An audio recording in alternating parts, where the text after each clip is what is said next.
boa noite a todos. Mais uma vez, eu quero agradecer pelo convite da Liga de Clínica Médica da UFAL para participar.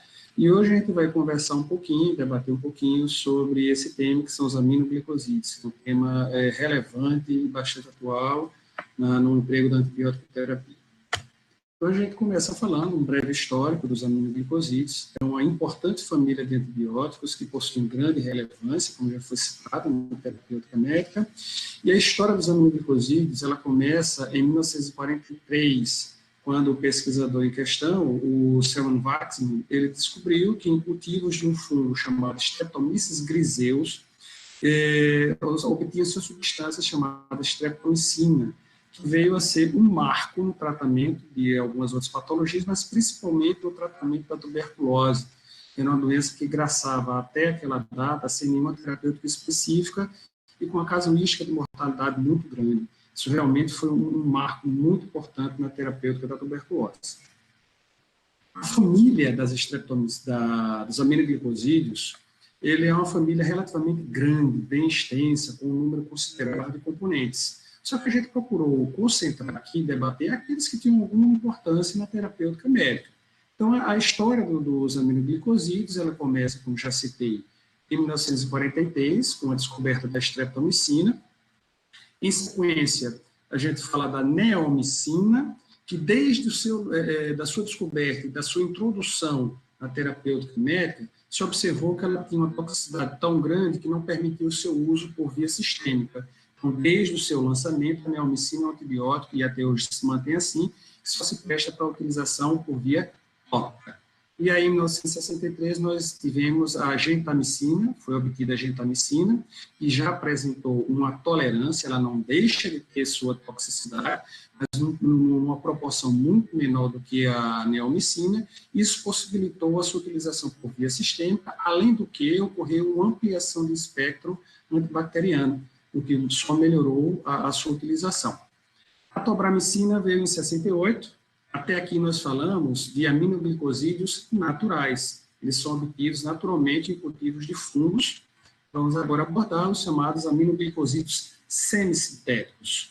Da canamicina, que é um aminoglicosídeo natural, mas que não teve uma relevância nem uma importância muito grande no seu uso na terapêutica médica, mas dela se obteve sinteticamente, modificação da sua molécula inicial, se obteve em 1972 a amicacina, que até pouco tempo atrás ocupava o posto, vamos dizer, do melhor dos aminoglicosídeos. Posto esse que foi assumido há 2 anos atrás pelo mais novo aminoglicosídeo da família, que é a pazomicina, que foi incorporada ao nosso arsenal terapêutico em 2018, e ele é derivado de outro aminoglicosídeo natural, que também não teve uma importância relevante, mas a partir dele se obteve a plasmicina, que é o que nós temos de melhor e mais novo com relação a essa família de antimicrobiana. Bom, vamos abordar agora um pouquinho sobre o mecanismo de ação dos aminoglicosídeos, que é comum a todos os membros da família, e eles interferem no processo de síntese proteica, que são vitais às células bacterianas. Então, destaca aqui os aminoglicosídeos, e eles vão atuar especificamente sobre a chamada subfração 30S do ribossomo, da mesma forma que atuam, por exemplo, as tetraciclinas. A gente sabe que todas as tetraciclinas, a família da tetraciclina, eles são antibióticos que paralisam a síntese proteica, por conseguinte, eles paralisam o processo de multiplicação da bactéria. Então, eles são antibióticos bacteriostáticos. Então, no primeiro momento, a gente pode supor que se o aminoglicosídeo atua especificamente no mesmo sítio do ribossomo, ele também seria um antibiótico bacteriostático, mas não é. Os aminoglicosídeos são antibióticos bactericidas. Daí a importância da gente conhecer um pouco mais a fundo o comportamento, o mecanismo de ação deles, porque isso poderia levar a uma confusão entre mecanismos de ação. A despeito deles atuarem no mesmo sítio, na mesma localização das tetraciclinas, na subunidade 30S do ribossomo, eles atuam de uma forma diferente. Enquanto a tetraciclina ela interfere no ancoramento do RNA transportador complexo RNA-ribossomo, tá? Paralisando o alongamento da cadeia polipeptídica, encerrando, bloqueando a síntese proteica, paralisando o processo de multiplicação bacteriana, bacteriostática. A streptomicina, ela altera a forma, certo, dessa subunidade 30S, fazendo com que ela cause uma leitura incorreta e que sejam sintetizadas a partir dessa leitura incorreta proteínas que são anômalas, que são incompatíveis com o metabolismo da célula bacteriana, desta forma, causando a morte dessa mesma célula. O mecanismo de ação particular de atuação do aminoglicosídeo fica claro que é um antibiótico que precisa penetrar o interior da célula para se ligar à subunidade 30S do ribossomo.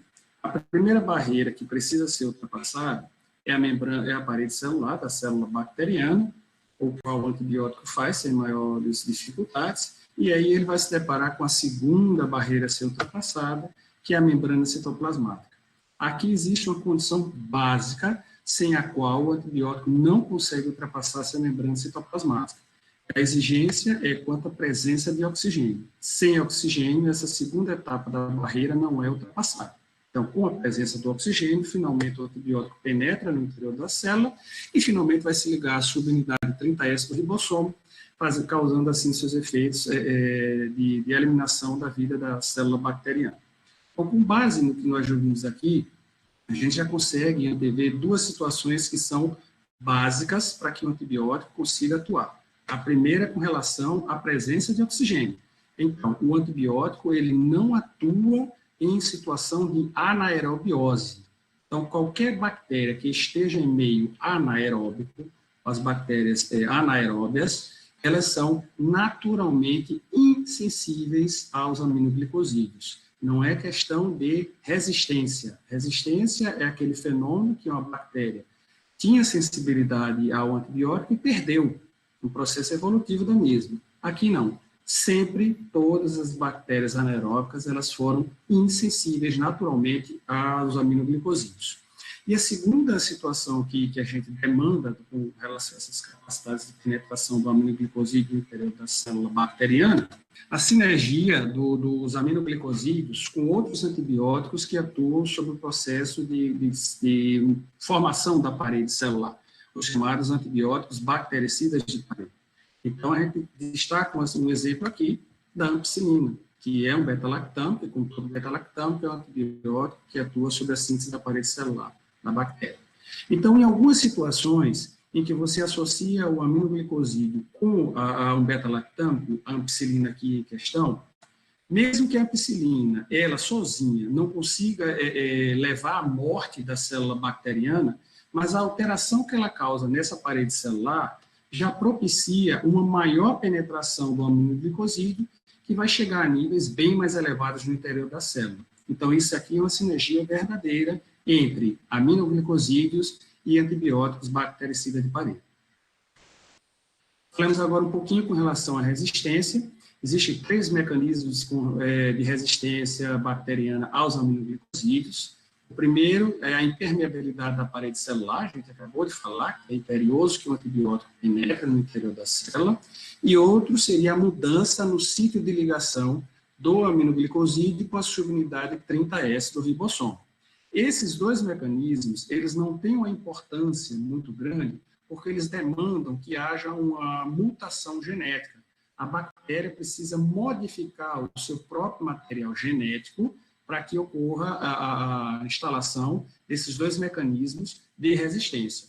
O que tem maior importância com relação à resistência bacteriana aos aminoglicosídeos é a chamada inativação enzimática, porque essa característica, ela não há necessidade que haja um processo de mutação genética do próprio material genético bacteriano.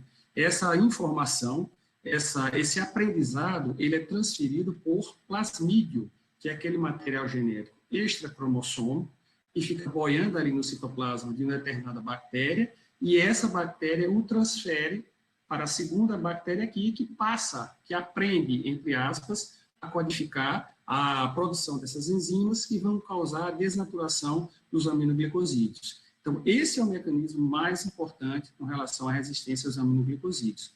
Se conhece hoje aproximadamente um grupo de 8 enzimas que desnaturam, que inativam os aminoglicosídeos. Desta forma, esse é o mecanismo mais importante com relação à resistência bacteriana a esses antibióticos. Farmacocinética, o comportamento farmacocinético é semelhante a todos os componentes da família. São antibióticos de alta hidrossolubilidade. Qualquer droga que queira ser administrada por via parenteral, ela precisa ter uma grande solubilidade à água, seja por via parenteral intramuscular ou por via parenteral endovenosa. São antibióticos que têm metabolização insignificante. Então, quando a gente fala isso, a gente diz que o antibiótico não tem praticamente nenhuma metabolização. Isso eu quero dizer que eu posso administrar esse antibiótico com segurança num paciente que tem algum grau de moderada a grave de insuficiência hepática, porque o antibiótico não vai se acumular por deixar de ser metabolizado para ser eliminado. Esses antibióticos não precisam de metabolização, eles não sofrem metabolização ou sofrem de maneira muito pequena. A eliminação é praticamente, exclusivamente renal. 99% do antibiótico é eliminado por via renal em atividade.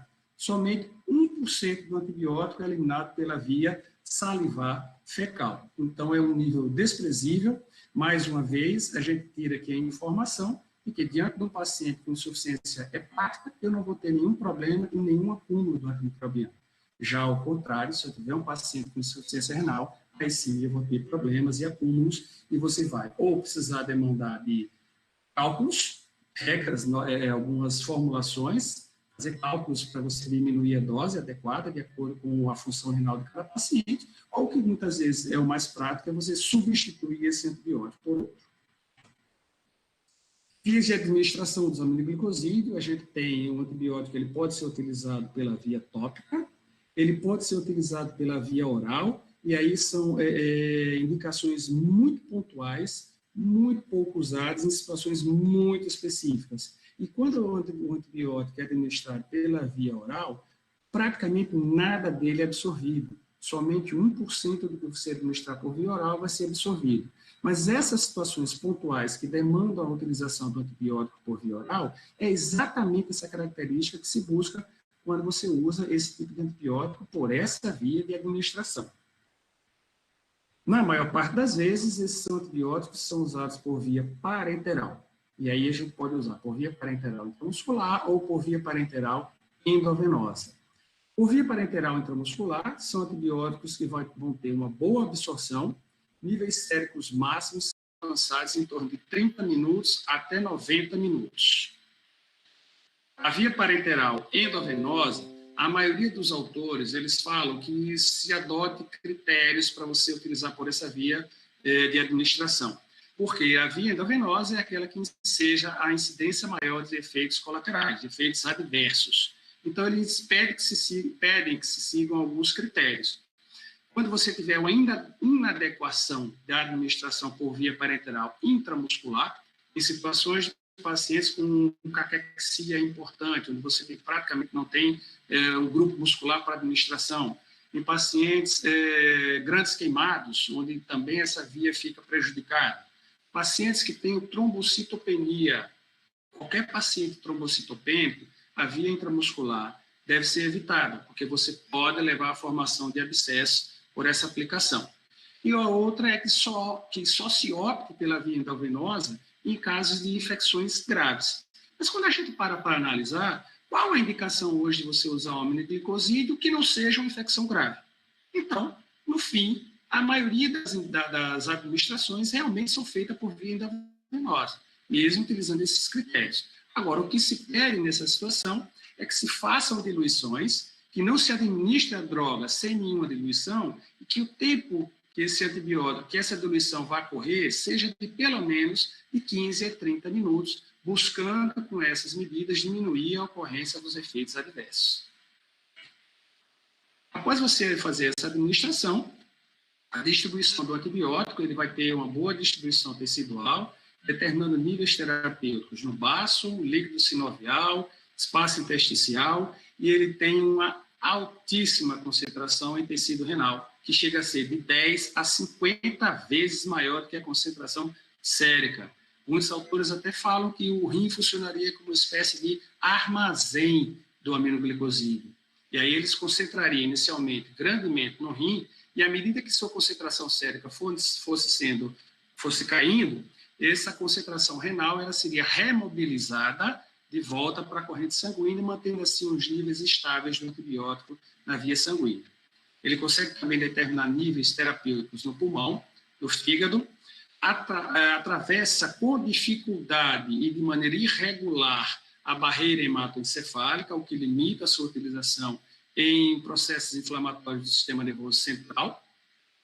Por sua vez, ele atravessa a barreira placentária num percentil que pode variar de 25% a 50%. Isso faz com que essa concentração já possa causar efeitos deletérios no concepto. Por isso que é uma droga classificada para gestante pelo FDA na classificação D. Eles que apresentam grande risco e só se usa em caso de extrema necessidade. Bom, com relação aos efeitos adversos, ninguém quer ser reconhecido pelos seus defeitos. Todos nós queremos ser lembrados pelas nossas qualidades, apesar de todos termos defeito. Mas a gente prefere ser lembrado pelas nossas qualidades, né? Mas eu digo que você associar aminoglicosídeo a efeitos colaterais importantes, como principalmente, nós lembramos mais, a nefrotoxicidade e a ototoxicidade, isso tem uma vantagem, porque não é permitido para nenhum prescritor desconhecer esses efeitos adversos. E aí você busca utilizar a droga, primeiro, com critérios e, segundo, acompanhando o seu paciente, para que você vislumbre desde o início se existe a ocorrência desses efeitos adversos ou não, e se existir, você imediatamente suspender a droga sob o risco de você causar lesões importantes no seu paciente. Outra possibilidade também é a possibilidade desse antibiótico causar bloqueio neuromuscular.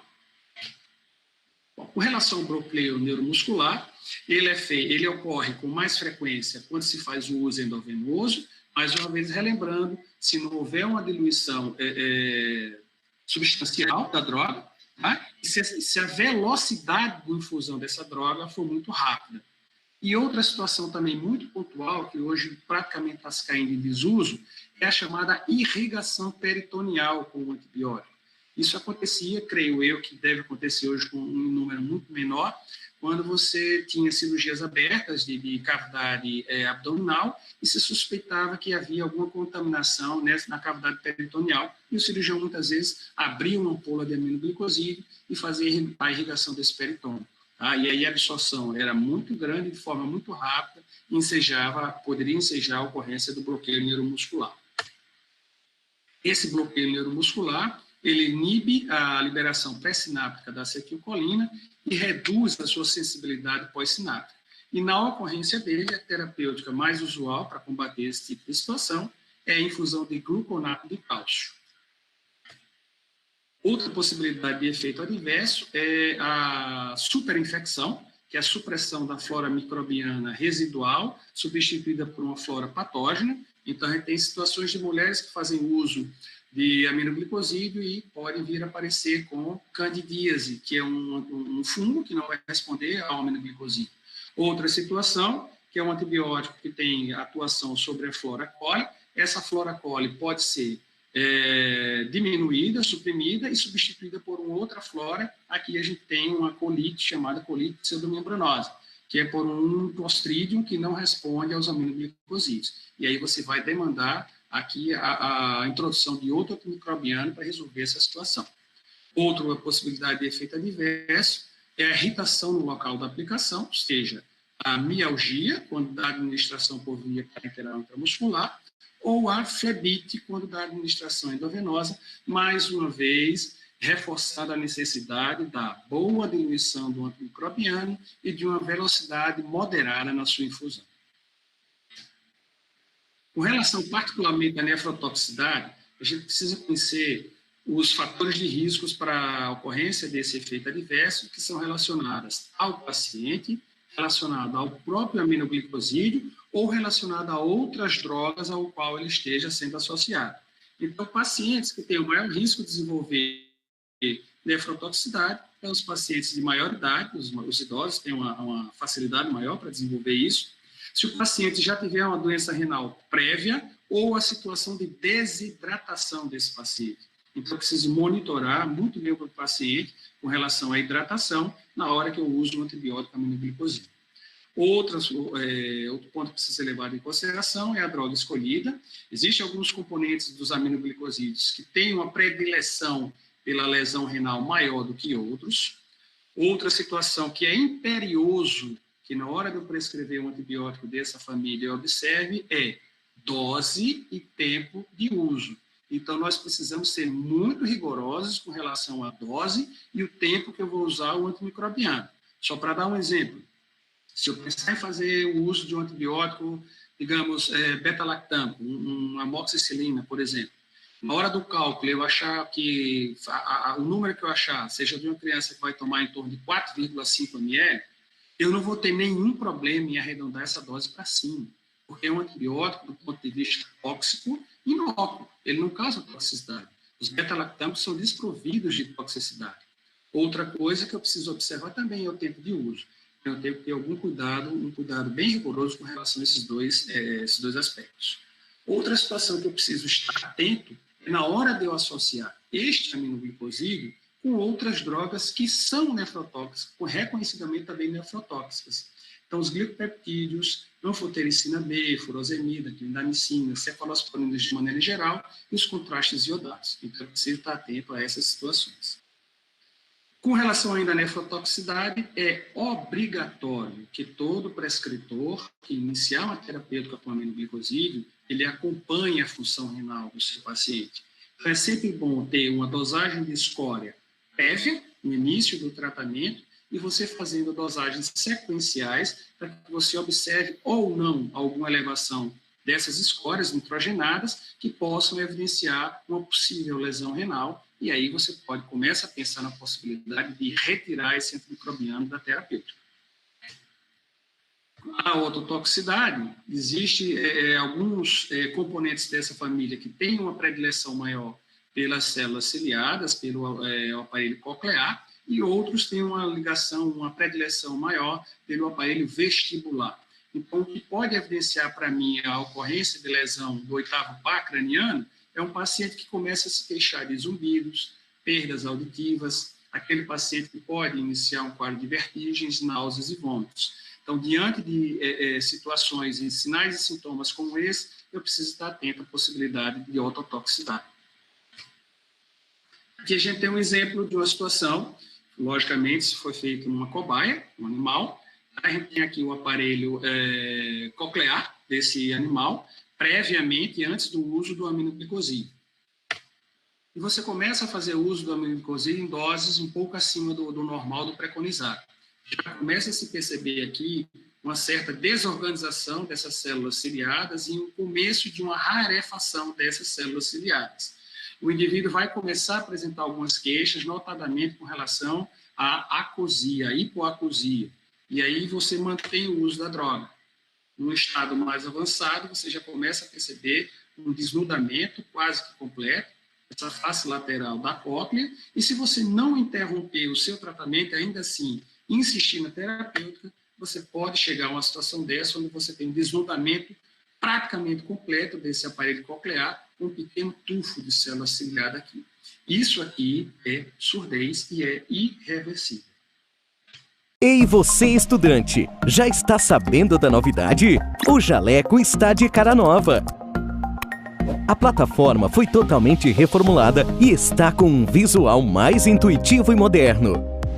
Com a página inicial mais organizada, você agora pode buscar por um assunto rapidamente e acessar o conteúdo por disciplinas, cursos, categorias, sistemas e vídeos, de forma simples e intuitiva. Também é possível continuar as videoaulas de onde parou e acompanhar melhor a produtividade dos seus estudos com um painel inteligente que contabiliza o conteúdo que você estudou. Além disso, o novo Jaleco tem o espaço Sala de Aula, para você fazer anotações em um caderno digital e acessar com mais facilidades os materiais extras, como os mapas mentais, resumos e e-books. Jaleco, a melhor plataforma para o estudante de medicina. Oferece agora uma experiência única para o seu estudo. Vamos falar agora com relação ao espectro de ação. São antibióticos considerados largo espectro, com atuação destacada sobre bactérias gram-negativas aeróbias.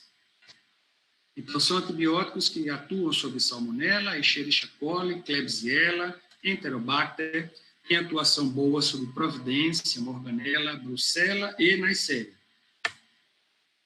Tem uma atuação que merece destaque, é sua ação sobre a Pseudomonas aeruginosa, que é uma bactéria considerada um dos germes problemas, devido à agressividade dos processos infecciosos por ele causado e também devido ao perfil de multiresistência microbiana. Então, você pode lançar mão de um aminoglicosídeo e, devido à gravidade da infecção e a possibilidade de aparecimento de resistência, normalmente você vai combinar um aminoglicosídeo com um beta-lactâmico específico ou um carbapenêmico. Atuação sobre Mycobacterium tuberculose, notadamente a streptomicina e a micacina, mas as duas são usadas só em esquemas alternativos quando você tem falência do esquema básico ou intolerância do paciente a esse mesmo esquema básico.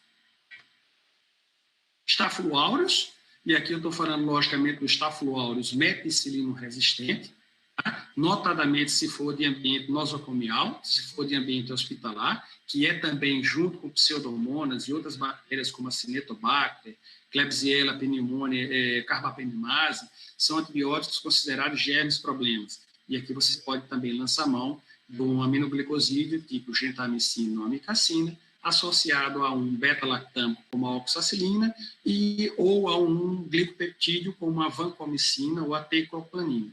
Se você optar pela segunda opção de associação, lembrar que os glicopeptídeos também são drogas potencialmente nefrotóxicas.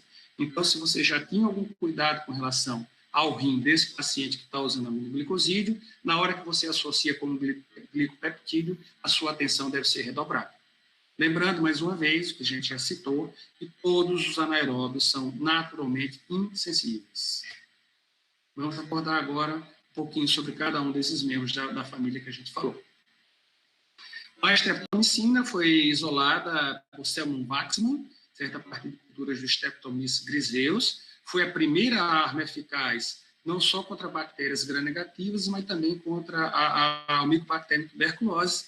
Foi um marco no tratamento da tuberculose, tanto que o seu descobridor foi ganhador do Prêmio Nobel de Medicina. Daí, tão importante foi o descobrimento e a introdução desse antimicrobiano na terapêutica da tuberculose.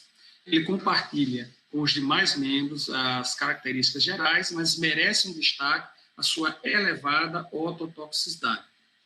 A principal indicação hoje é como terapêutica alternativa na tuberculose pulmonar. Ela perdeu para outras drogas, certo? Posto de tratamento, por exemplo, de infecções causadas por bactérias gram-negativas. Nós já temos alternativas bem mais eficazes e muito menos, que propiciam um número muito menor de efeitos deletérios.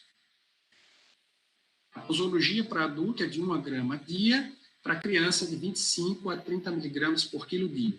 Agora, nós falamos agora há pouco que é imperioso que a gente observe o tempo de uso dos aminoglicosídeos. Só que hoje a streptomicina, na sua única indicação, praticamente sua única indicação, você tem que usar por um período alongado, que são de 6 meses.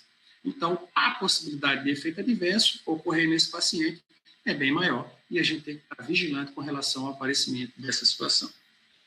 Gentamicina foi introduzida em 1963, é também um antibiótico natural, obtido em cultivos de um fungo, que é a Micronospora purpurea.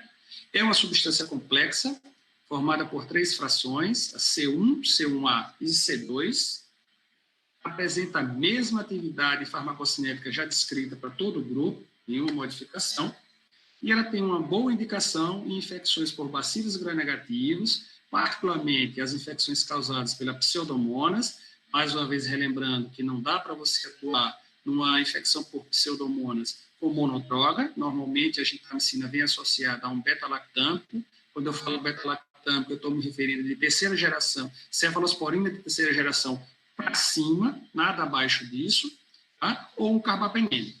Possibilidade de atuação ainda sobre Klebsiella, Providência e Morganella.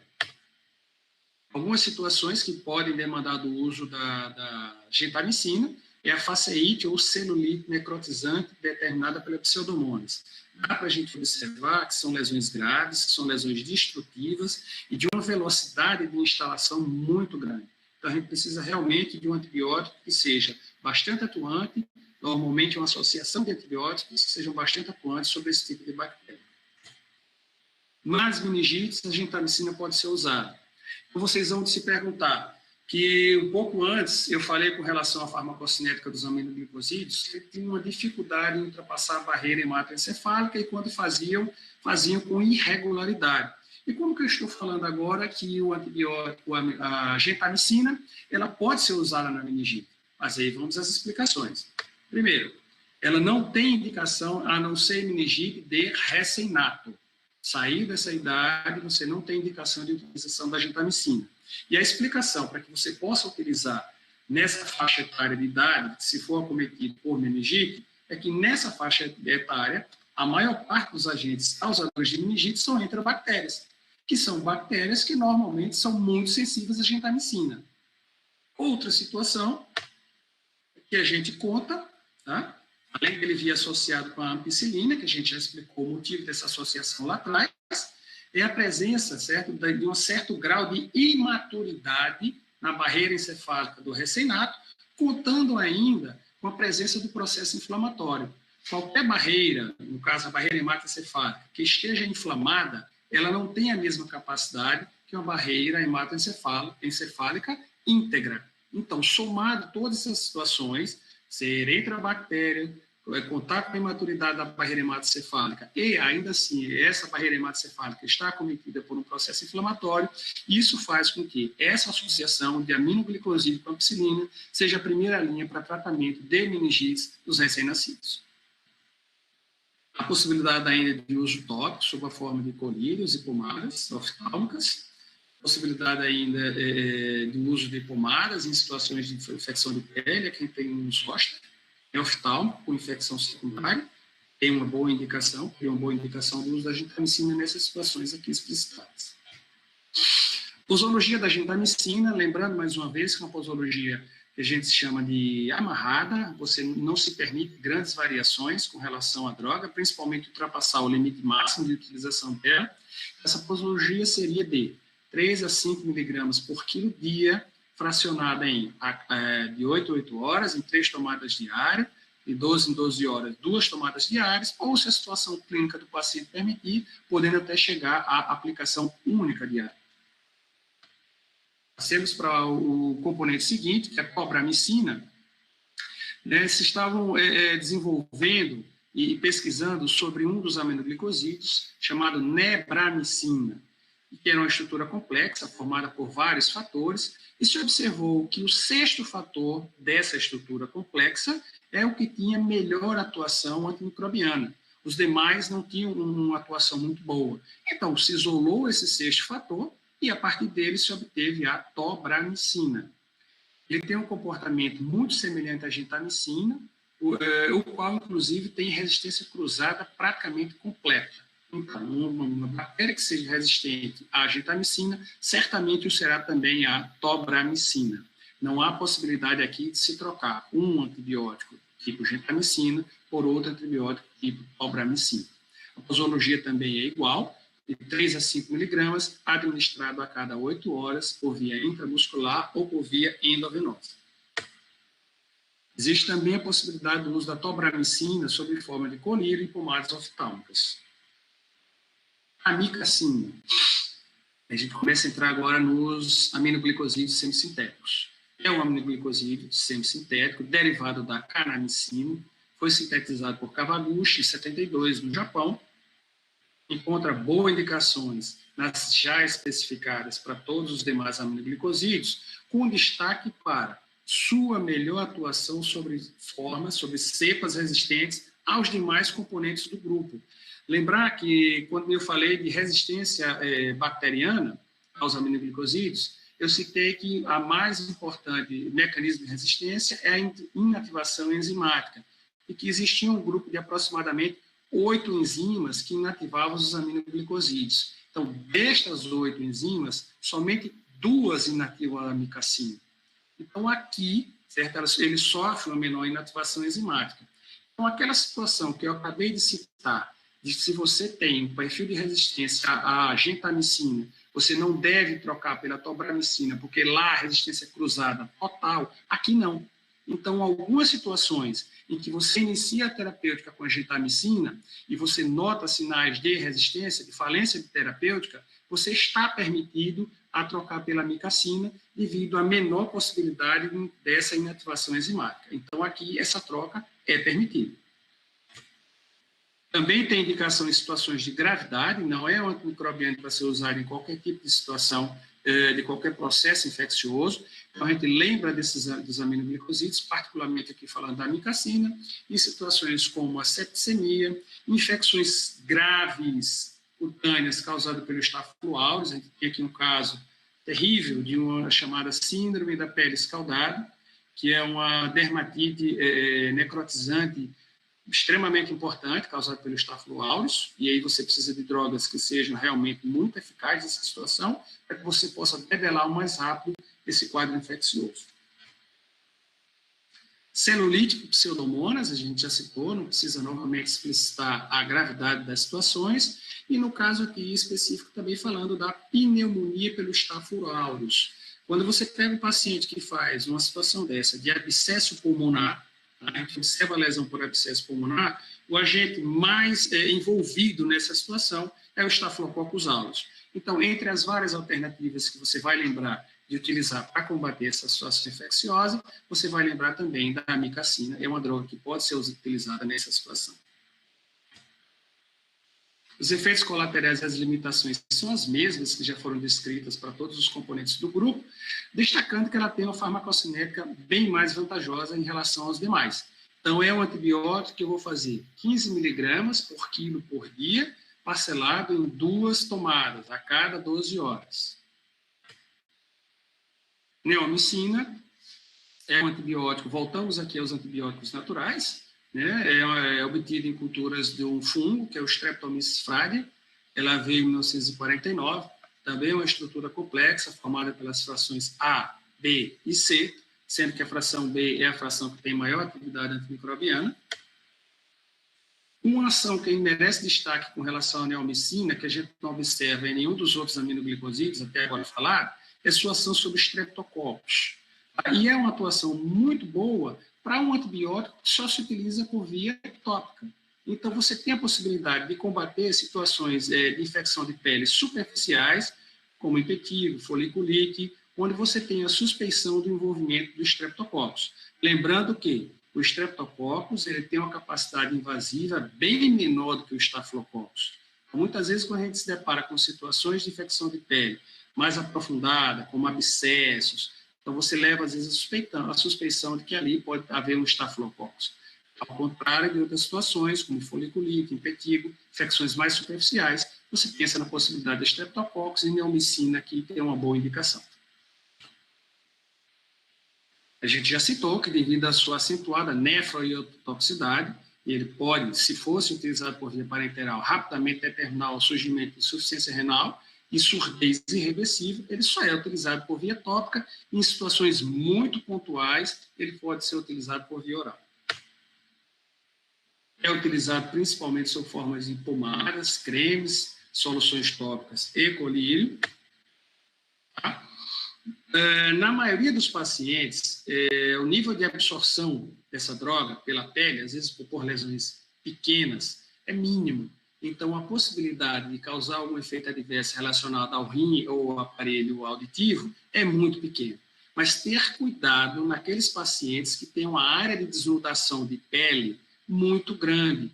Então, nos pacientes que têm grandes queimaduras, ou nos pacientes que têm lesões muito extensas, de uma área grande de desnudação, utilizar com cuidado, com parcimônia, porque aí aumenta o risco de você absorver uma quantidade maior da neomicina e, devido à sua elevada nefro e ototoxicidade, pode ocorrer aqui situações como insuficiência renal ou surdez. Fora essas situações de grandes queimadas de pacientes com lesões extensas, a possibilidade de ocorrer um efeito adverso é praticamente mínima.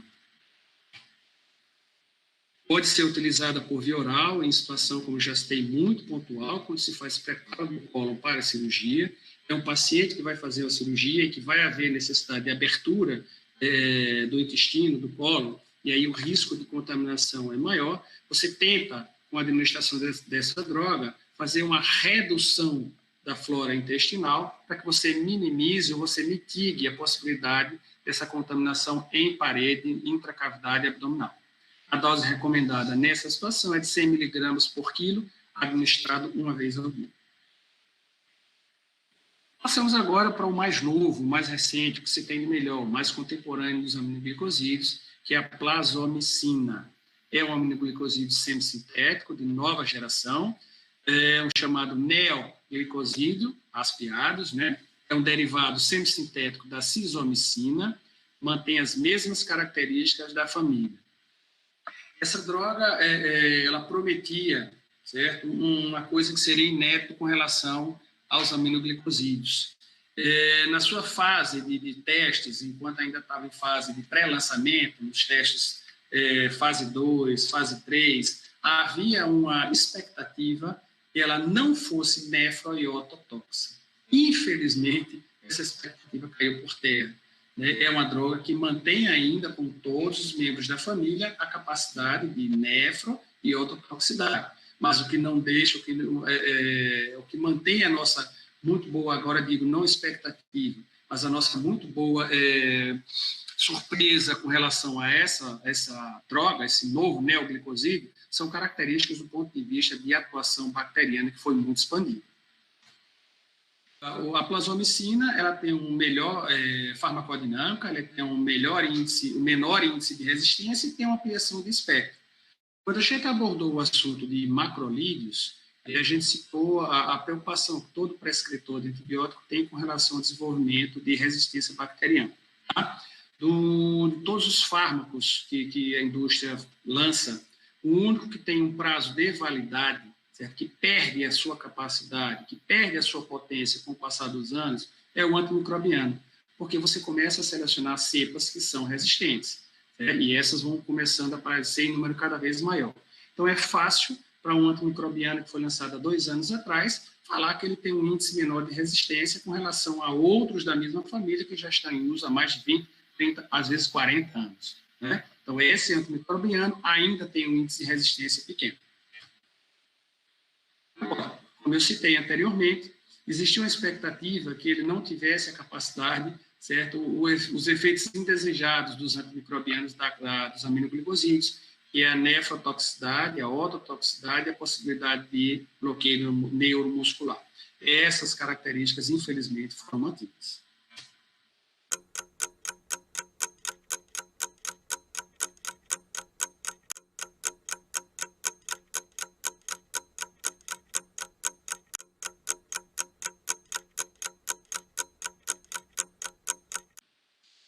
As 3 bactérias, vamos chamar, a OMS classificou como as 3 bactérias mais perigosas, né? Ela classificou o desenvolvimento de novos antibióticos para essas bactérias como sendo primordial. Então, a gente cita o Acinetobacter baumannii, a Pseudomonas aeruginosa e as enterobactérias de maneira em geral. Elas ameaçam os pacientes que precisam usar catéteres urinários e tubos de ventilação orotraqueal, podem causar infecções fatais de corrente sanguínea, urina e pneumonias, e são resistentes a múltiplos antimicrobianos.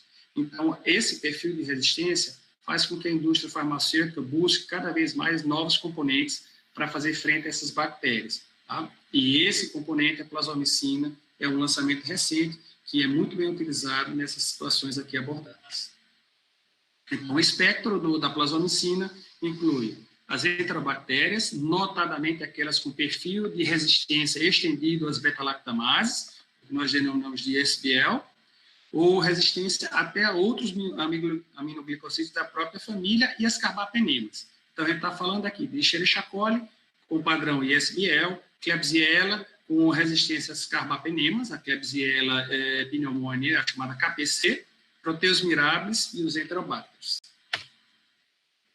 Estudos têm demonstrado atividade sinérgica in vitro quando combinado com a daptomicina e o ceftobiprole na atuação sobre Staphylococcus meticillium resistente, com padrão de resistência completa à meticilina, aos beta-lactâmicos, e também sobre o Staphylococcus aureus, com padrão de resistência completa à vancomicina, uma droga que foi criada, né, praticamente para fazer frente à grave situação de resistência que o Staphylococcus representa desde os idos dos anos 50. E essa característica do Staphylococcus aureus vem se perpetuando e ele vem ampliando cada vez mais a possibilidade de resistência aos diferentes tipos de antibióticos lançados. Quando combinado com cefepime, imipenem ou piperacillina tazobactam, para fazer frente à Pseudomonas aeruginosa, e tem potente atividade in vitro contra o Acinetobacter baumannii, resistente a carbapenemus. Ela foi aprovada pelo FDA nos Estados Unidos e lançada no dia 25 de julho de 2018, acabou de completar 2 anos, né, de utilização. Ela está indicada, no momento, ela mantém a única indicação de infecções complicadas do trato urinário. A posologia é de 15 mg por quilo, uma vez ao dia, infundido durante 30 ml em diluições em soro fisiológico a 0,9% ou solução de ringa lactato. E, em média, essa terapia dura por 7 dias. Como é uma droga nova, por mais testes que se faça, você só vai ter conhecimento de alguns efeitos adversos, certo? Depois que a droga é lançada no mercado. Então, toda droga que é lançada, ela tem algumas limitações, como, por exemplo, a idade. Essa droga só está liberada para ser utilizada em pacientes acima de 18 anos. A partir do momento que a droga começar a ser utilizada e a experiência com relação a ela for sendo obtida, certamente essa faixa etária vai ser baixada. Agradeço e espero que tenha sido de bom proveito essa nossa conversa sobre os aminoglicosídeos.